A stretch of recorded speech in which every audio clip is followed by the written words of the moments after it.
तो सुखदेव स्वामी ने कहा कि मन को अपने प्रयास से, अभ्यास से एकाग्र किया जा सकता है मैया। उदाहरण बताया, जितासनो जित श्वासो जित संगो जितेंद्रियः।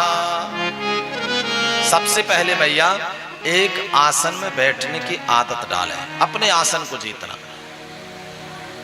फिर श्वासों, अपनी श्वासों पर विजय प्राप्त करना। कैसे? प्राणायाम के माध्यम से बाबूजी, है ना, रामदेव बाबा बतलाते हैं ना, कपालभाति प्राणायाम है, उज्जाई प्राणायाम है, भस्त्रिका प्राणायाम है, अलोम विलोम प्राणायाम है। ये सब प्राणायाम के माध्यम से, इनसे दो फायदा है भैया। एक तो शरीर स्वस्थ रहेगा और दूसरा मन स्वस्थ होकर के और एकाग्र होगा। और जब शरीर स्वस्थ होगा तभी तो मन स्वस्थ होगा। अच्छा बताओ भैया, कमर में दर्द हो गए, बुखार चढ़ी हो गए, फिर माला जपने का मन करेगा? करेगा भैया? फिर तो ओ दादा और ओ बहू निकलेगा। तो शरीर भी स्वस्थ रहना चाहिए और प्राणायाम के माध्यम से मन को एकाग्र करके भगवान के चरणों में लगाया जा सकता है। फिर जित संगो, संग अच्छा है भैया अगर, तभी मन लगेगा। क्योंकि संग अगर आप दुष्टों का करेंगे तो मन में भी दुष्टता आएगी। काजर की कोठरी में कैसो ही सयानो जात, काजर की एक रेख लागी है सो लागी।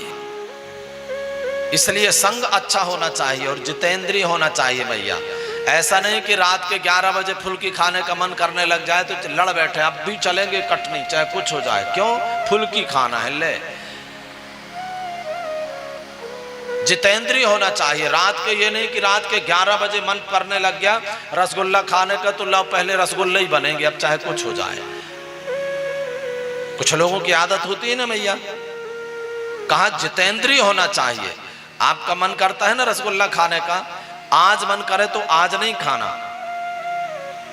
कल बनाना, ठाकुर जी को भोग लगाना, प्रसाद बांटना और फिर बाद में शाम के पाना।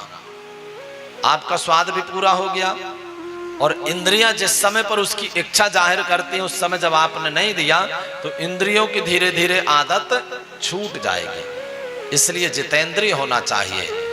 और भाई बाप अपने ही इसी स्वरूप को भगवान का स्वरूप मान करके प्रभु जी यहाँ पर विराजे हैं, है ना। यहाँ गंदगी नहीं करना, ज्यादा गंदगी बने मन में ज्यादा ईर्ष्या नहीं रखना, द्वेष नहीं रखना, विकार नहीं रखना, क्योंकि इस स्थूल स्वरूप में ही अंदर प्रभु जी विराजे हैं। ऐसा मान करके और ध्यान करना चाहिए।